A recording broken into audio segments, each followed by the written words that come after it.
দীপা অনুজাকে বলে আজকে যারা টিভিতে খবর দেখছে তারা ভুল খবর দেখছে। একদিন তারা সত্যিটাও দেখবে। আমি দোষ না করে সারা জীবন তো আমি দোষের ভার বয়ে বেড়াব না। অন্যদিকে চারু সূর্যকে বলে আমাদের বিয়েটা কি ভালোভাবে হবে। এরপর লেয়ার সূর্যকে ফোন করে বলে যে মিস্টার পাটেল আমাদের কোম্পানির উপর অনেকগুলো কেস করেছে, আর আমরা কিনা ওই মহিলাকে জেল থেকে বের করে আনলাম। সূর্য তখন লেয়ারকে বলে ওই মহিলা আপনি কাকে বলছেন, সম্মানের সাথে কথা বলবেন। সূর্য তখন অফিসের একজন ছেলেকে ফোন করে বলে সিসিটিভি ক্যামেরা ফুটেজগুলো চেক করতে বলে। সেই সময় সোনা বুঝতে পারে সূর্য কিছু একটা করার চেষ্টা করছে। এদিকে দীপা বলেছে কে ইচ্ছে করে আমার বেগে নেকলেসটি রেখেছিল, আমাকে তাকে খুঁজে বের করতেই হবে।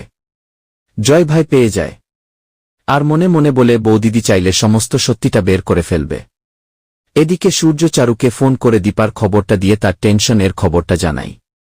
এরপর সোনা সেটা শুনতে পেয়ে চিৎকার করে বলে আমার মায়ের সাথে এটা অন্যায় হয়েছে, আমার মা আর যাই করুক না করুক চুরি করতে পারে না।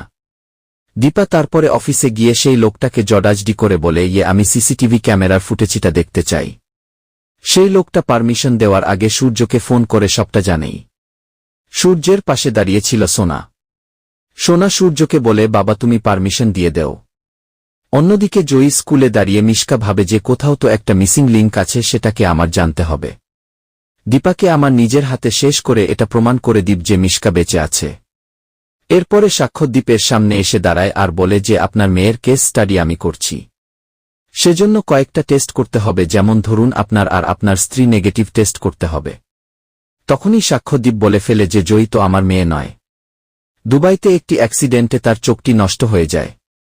সেখানে জয়ী এসে হাজির হয় আর সাক্ষ্যদীপ ডক্টরের সঙ্গে জয়ীর পরিচয় করিয়ে দেয়। তখনই জয়ী বলে এই নামের কোনো ডক্টর তো আমাদের স্কুলে নেই পাপা। সাক্ষ্যদীপ তখন জয়ীকে বসিয়ে একটু বাইরে গেলে মিশকা পেছনে দাঁড়িয়ে রূপা বলে চিৎকার করে উঠে। জয়ী উঠে দাঁড়িয়ে মনে মনে ভাবে যে আমাকে এই নামে কে ডাকল। তো বন্ধুরা, এই ছিল অনুরাগের ছোঁয়ার আজকের পর্ব। পরবর্তী আপডেট পেতে চ্যানেলটি সাবস্ক্রাইব করে পাশেই থাকো।